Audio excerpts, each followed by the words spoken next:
In November 1940, Britain had survived the most dangerous air campaign in its history. The Luftwaffe had failed to destroy Fighter Command. Hitler had postponed the invasion of Britain. The radar stations, operations rooms, fighter groups, and control system built before the war had done exactly what they were designed to do, and the man who had built that system was preparing to leave his command. Air Chief Marshal Hugh Dowding had helped save Britain. Within weeks of victory, the Royal Air Force forced him to relinquish fighter command. The same pattern would soon appear in the desert. Archibald Wavell would oversee the destruction of the Italian 10th Army, capture approximately 130,000 prisoners, and win across East Africa. Then Churchill would replace him. Claude Auchinleck would take personal command of a retreating army and stop Rommel at Alamein. Then Churchill would replace him too. Percy Hobart would build modern armoured formations, be pushed into retirement, join the Home Guard, and return only when Britain required the strange specialised tanks that helped its soldiers escape the Normandy beaches. These men were not identical. They did not face the same enemy, command the same forces, or lose their positions for one simple reason. Some made serious mistakes. Some communicated badly. Some created enemies. Some were already close to retirement. And some were removed because wartime leaders genuinely believed another commander could do better. But their stories reveal a command problem that appeared again and again during the Second World War. Call it the victory trap. A commander solves the crisis everyone else failed to solve. His victory makes him indispensable. Then it changes what his political leaders expect from him. The impossible result becomes the new minimum. The forces that were barely sufficient for one victory are ordered to produce another. Resources are removed because the situation now appears safe. New fronts are added to the commander's responsibilities. Rivals explain that success could have been greater. Politicians begin to mistake caution for weakness because the commander who understands the real situation refuses to promise another miracle. Then the next setback arrives, and the man who built the victory becomes the easiest person to replace. Hugh Dowding entered that trap before Britain had even won the Battle of Britain. He was not a glamorous commander. He did not behave like the romantic image of an airman. He had begun his military career in the artillery, and even after learning to fly before the First World War, he remained more interested in systems than spectacle. That mattered because Britain could not defend itself through individual heroism alone. A Spitfire was useless if it arrived after the bombers had gone. A Hurricane squadron could not remain in the air all day waiting for an attack that might never come. Britain had too few fighters and too few trained pilots to waste them on permanent patrols. Dowding's answer was not a single weapon. It was a network. Radar stations detected approaching aircraft while they were still over the sea. The Observer Corps tracked raids once they crossed the coast. Information moved through filter rooms and operations centers. Fighter command was divided into groups and sectors. Controllers could send the nearest available squadrons toward the right area instead of filling the sky with aircraft that might never meet the enemy. The system gave Britain something more valuable than a larger air force. It gave Britain time. Dowding also understood that pilots were a limited resource. Aircraft could be replaced faster than experienced men. During the Battle of France, pressure grew to send more fighter squadrons across the Channel. Dowding resisted because he believed Britain's home defense would be destroyed if the flow continued. It was an unpopular argument. France was collapsing. British soldiers were fighting for survival. Refusing additional fighters could look cold, timid, or selfish. But Dowding's responsibility was not to rescue every failing front. It was to ensure that fighter command still existed when the Luftwaffe turned toward Britain. That decision helped preserve the force Keith Park would use over southeast England in the summer of 1940. When the German campaign began, the defense did not operate perfectly. Airfields were damaged. Sector stations came under pressure. Pilots were exhausted. Intelligence was incomplete, and every interception depended upon human beings making rapid decisions while information changed by the minute. But the system survived. The Luftwaffe failed to destroy Fighter Command. On September 17th, Hitler postponed Operation Sea Lion indefinitely. The victory appeared to confirm Dowding's judgment. It also made the arguments inside Fighter Command more dangerous. Air Vice Marshal Keith Park, commander of 11 Group, had borne the heaviest attacks. Park usually sent small formations into battle quickly, using the control system to meet raids before the bombers reached their targets. Air Vice Marshal Trafford Lee Mallory of 12 Group supported the larger formations associated with the Big Wing. To its advocates, massing several squadrons promised heavier destruction of German raids. To its critics, assembling the formation took too long and risked arriving after the target had already been bombed. This was not a simple fight between genius and stupidity. Large formations could achieve results under the right conditions. Smaller interceptions could also fail. The evidence was complicated, and the men involved were defending different areas with different responsibilities. But the tactical argument became a struggle over authority, personality, and the future leadership of Fighter Command. Dowding was poorly equipped for that fight. He was stubborn, distant, and often unwilling to soften his conclusions for men who wanted reassurance. The same determination that had allowed him to resist sending away Britain's fighter reserves now made him appear uncooperative inside his own service. He had also been due to retire before the war, and his time in command had already been extended. That detail matters. Dowding was not simply dismissed because jealous officers hated a victorious commander. Fighter Command faced new problems, especially night defense, and the RAF had legitimate reasons to consider new leadership. Yet the timing remains extraordinary. Within weeks of the battle, the architect of the defense was forced to leave. Park was removed from 11 Group soon afterward and sent to Training Command. The two men most closely associated with the system and tactics that had survived the Luftwaffe lost their positions while the internal argument continued. Their victory did not settle the debate. It raised the value of controlling the story of how the victory had been won. That is the first mechanism of the victory trap. The more complex the victory, the easier it becomes for others to claim that a different method would have produced an even greater result. Dowding had built a system whose greatest success was preventing catastrophe, but prevented catastrophes leave no battlefield full of prisoners. They create no dramatic line on a map. They are difficult to photograph and even harder to explain. The public saw fighter pilots. The institution saw an argument over how Fighter Command should fight next. Dowding became the builder whose structure remained after he was gone. Archibald Wavell entered the trap from the opposite direction. His victories were visible on the map. When Wavell became Commander-in-Chief Middle East in 1939, his responsibility stretched across an enormous region. North Africa was only one part of it. He also had to consider East Africa, Palestine, Iraq, the Red Sea, Greece, and the Balkans. He had too few soldiers, too few aircraft, and too little modern equipment for all of them. Then Italy entered the war. Italian forces in Libya greatly outnumbered the British troops defending Egypt. The Suez Canal, Britain's communications with India, and much of its position in the Middle East appeared threatened. Wavell did not attempt to defend every mile of desert. He allowed the Italians to move forward, extend their supply line, and halt around Sidi Barrani. Then he approved a limited counterstroke under Richard O'Connor. Operation Compass was originally conceived as a short attack. Instead, it became one of the most complete victories of the war. British, Indian, Australian, and other Commonwealth forces broke through the separated Italian camps, captured Bardia and Tobruk, crossed the desert to Beta Foam, and destroyed the Italian 10th Army.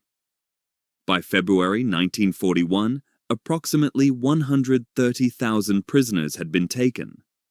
At almost the same time, British and Commonwealth forces were defeating the Italians in East Africa. Britain had spent months watching Poland fall, France collapse, and German power spread across Europe. Now Wavell's command was producing victories on a scale that seemed almost impossible. And that success created the second mechanism of the victory trap. Victory hides the weakness of the force that achieved it. Operation Compass looked effortless after it succeeded. Italian formations appeared incapable. The British advance seemed to prove that the Middle East could provide troops for other operations without serious danger. But the force was exhausted. Vehicles had traveled hundreds of miles. Tanks required repair. Supply lines stretched across the desert. The chance to continue toward Tripoli existed, but it carried enormous logistical risk. Then Britain made the strategic decision to support Greece. Troops, aircraft, and equipment were diverted from North Africa. The decision had political and military logic. Greece was resisting Italy, Germany was preparing to intervene, and Britain wanted to show that it would support an ally. But the diversion weakened the force facing Libya just as German troops began arriving. Erwin Rommel attacked before British commanders expected a major offensive. Much of Cyrenaica was lost. Tobruk was surrounded. Greece collapsed. Crete fell after a costly battle. Crisis followed crisis in Iraq and Syria. Wavell was no longer being judged against the resources he possessed. He was being judged against the memory of Operation Compass. Churchill had seen Wavell's theatre produce a miracle. Now every retreat appeared to prove that the miracle worker had lost his nerve. Their relationship deteriorated. Churchill wanted action, confidence, and immediate offensive spirit. Wavell saw the distances, shortages, and competing demands that made another rapid victory unlikely. After the failure of Operation Battleaxe to relieve Tobruk, Churchill replaced him with Claude Auchinleck. Again, the decision was not irrational. Wavell's command had suffered major defeats. Britain needed to restore momentum, and political leaders must be able to trust the commanders responsible for vital theatres. But Wavell's earlier success had contributed to the conditions of his removal. Because he had won with little, London believed he could continue winning with less. Because he had accepted impossible responsibilities, more responsibilities were added. Because he understood the danger, his warnings sounded like excuses to leaders who remembered the rapid advance across Libya. The victory had changed the standard by which every later decision was judged. Claude Auchinleck inherited both Wavell's command and Wavell's problem. At first, he appeared to solve it. Operation Crusader relieved Tobruk and forced Rommel to withdraw. The victory was costly and confused, but it restored British confidence and pushed the Axis west. Then the desert reversed again. In 1942, Rommel attacked the Gazala position. British command arrangements failed under pressure. The Eighth Army lost cohesion. Tobruk fell, and more than 30,000 Allied soldiers entered captivity. Panic spread toward Cairo and Alexandria.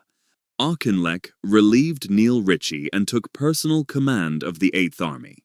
He faced a decision that would define his reputation. He could attempt to hold farther west, or preserve the army by withdrawing to a line near an almost unknown railway halt called El Alamein. The position was narrow. The Mediterranean protected one flank. The Qattara Depression restricted movement on the other. Rommel could no longer use the full width of the desert to sweep around the British position. In July 1942, Auchinleck stopped the Axis advance during the First Battle of El Alamein. Egypt remained in British hands. The Suez Canal remained protected. The defeated army had recovered enough to prevent Rommel from completing his greatest advance. Then Auchinleck entered the final stage of the victory trap. The commander who stops the disaster is immediately asked to produce the decisive victory. Churchill wanted a counter-offensive. He needed good news, and the strategic situation demanded that Rommel be defeated before conditions changed again. Auchinleck believed the Eighth Army required more time, training, and equipment. He planned an offensive for later in the year. To Churchill, delay looked like the same caution that had frustrated him under Wavell. Auchinleck was replaced in August 1942. Harold Alexander took over the Middle East, and Bernard Montgomery received the Eighth Army. Montgomery restored morale, imposed clearer control, and refused to attack before he believed the army was ready. He received reinforcements, rebuilt the force, and defeated Rommel at the Second Battle of El Alamein. Montgomery deserved his victory. He did not merely arrive and collect a result already guaranteed by Auchinleck. He trained the army, organized the battle, maintained confidence, and executed a difficult offensive through deep defenses and minefields. But he also inherited something Auchinleck had created. Rommel had already been stopped. The defensive position had already been selected. The immediate threat to Egypt had passed, allowing time for men and equipment to accumulate. History remembers the commander who converted survival into victory more clearly than the commander who prevented defeat. That is not entirely unfair. Auchinleck made mistakes. His senior appointments included men who proved unsuitable. His relationships with British and Dominion commanders were often poor. After stopping Rommel, he failed to coordinate a successful counterattack. But the contrast between his departure and Montgomery's arrival reveals another part of the trap. The successor often inherits better conditions than the man he replaces. The crisis commander spends his strength preventing collapse. The replacement receives time to rebuild, a simplified objective, and the political support created by the decision to change command. If the successor succeeds, the change appears justified. If he fails, blame can still be placed on the situation he inherited. Percy Hobart's story shows what happened when the army rejected a commander before his ideas had produced their greatest victory. Hobart believed tanks should operate as part of fast, integrated formations with infantry, artillery, engineers, reconnaissance, and communications. He helped build the mobile division in Egypt that became the 7th Armoured Division, the Desert Rats. He was also abrasive, relentless, and openly contemptuous of ideas he considered outdated. His superiors questioned his health, temperament, and ability to work inside the command system. By 1940, one of Britain's most experienced armoured thinkers was on the retired list. Then, France fell. German armoured formations demonstrated the kind of mobile warfare Hobart had spent years trying to develop.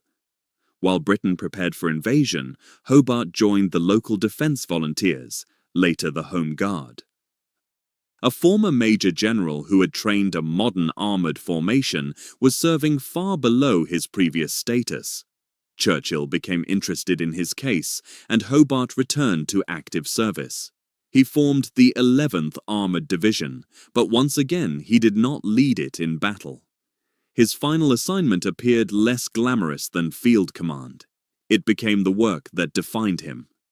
After the failed Dieppe raid exposed the danger of landing ordinary tanks against prepared coastal defenses, Hobart took command of the 79th Armoured Division.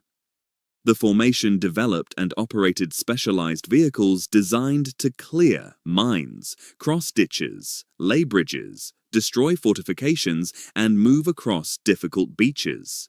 The vehicles became known as Hobart's Funnies. On D-Day and throughout the Normandy campaign, the division's specialized armor helped British and Commonwealth forces overcome obstacles that could have trapped men and vehicles near the water. Hobart escaped the victory trap only because Britain finally stopped asking him to behave like a conventional commander.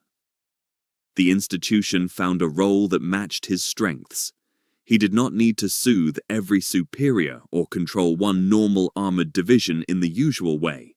He needed to identify predictable battlefield problems, force engineers and crews to solve them, and build a system that could function under fire.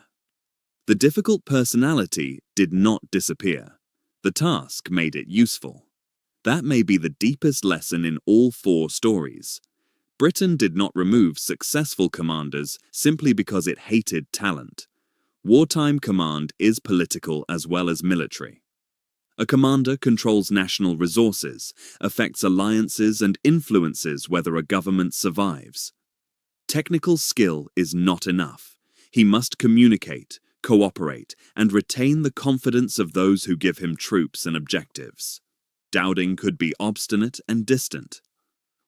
Wavell struggled to convince Churchill that his caution came from knowledge rather than defeatism.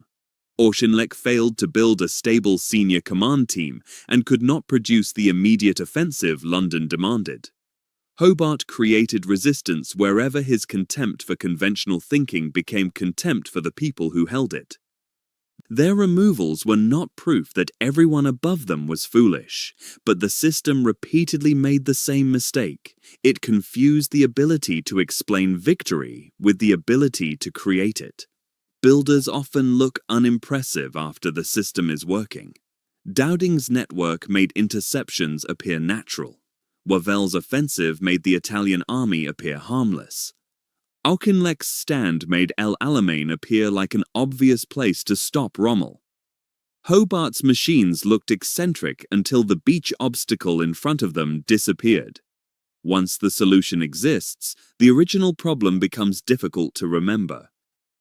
And once the problem is forgotten, the man who solved it can look cautious, difficult, or replaceable. The commander who arrives for the final victory gains a cleaner story. He receives the photographs, the speeches, and the surrender. The commander who prevented catastrophe leaves behind something less visible, a force that still exists, a line that did not break, an invasion that did not happen, a beach exit that opened on time. Those are victories, but they do not always look like victories while they are being won. The victory trap is therefore not simply that Britain fired successful men. It is that success altered the environment around them. It raised expectations, hid shortages, created rivals, reduced patience, and made every warning sound like resistance to action. The better a commander performed during the first crisis, the less believable he seemed when he explained why the next crisis could not be solved in the same way. Dowding preserved fighter command by refusing to spend it in France. Wavell won across Africa, then watched his forces divided among new emergencies. Auchinleck stopped Rommel, then lost his command because he would not promise an immediate, decisive offensive. Hobart was pushed aside because his ideas and personality did not fit the army, then recalled when the army encountered a problem only those ideas could solve. Britain eventually won the war.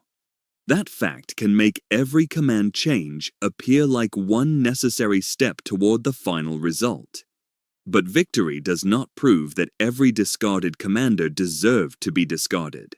Sometimes the replacement was better suited to the next stage. Sometimes the institution had genuinely reached the limit of what it could tolerate.